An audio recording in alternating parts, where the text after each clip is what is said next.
Yo, what up? Pusha T, Wrath of Caine, review. Next to A$AP Rocky's debut album, this is probably the highest profile release this whole month.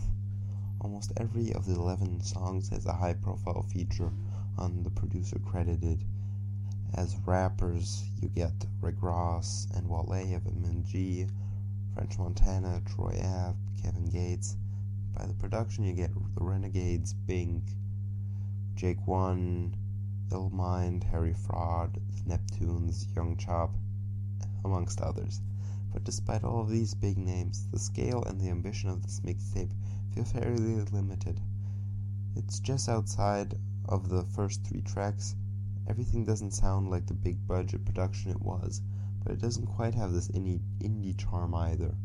This being said, this mixtape is strong, with good Pusha T verses. I like Pusha a lot. He's a great rapper.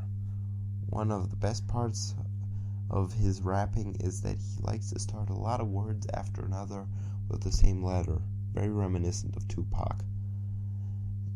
And he has really good and smart lines.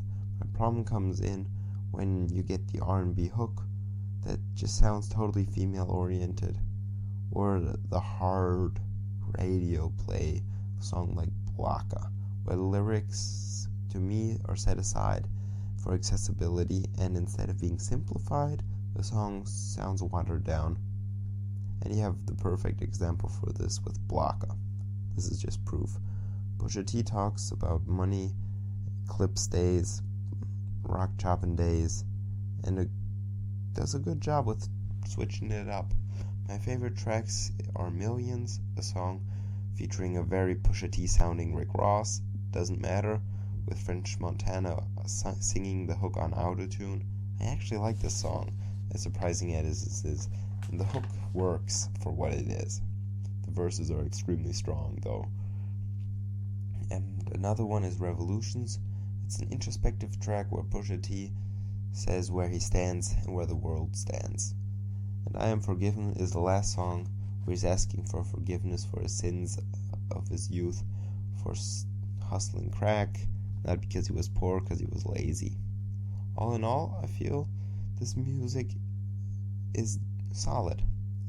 The mixtape is good, the verses are good, the production is solid, the energy is there, and it's a good release for the streets. But it's not quite where I want it to be. It has the problem about being commercially influenced, and I'm not sure if I want to hear a commercial Pusha T and how it would work. For good reason, I'm not convinced, because on this mixtape it doesn't really work.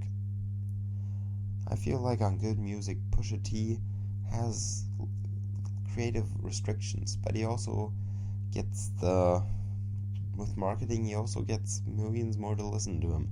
It's kind of like Catch-22. I feel like he needs to drop an album this year, which is an album of the year contender, with My Name Is My Name, to really get where he needs to be, which is the good music street dude, one of the biggest names in the rap game. This would really solidify his solo career. This release is short, but not quite sweet enough. It's good. It's a solid release. It's just not what I wanted. I just wanted a little bit more. But when his release is dope, everything will be forgotten. 4 out of 5.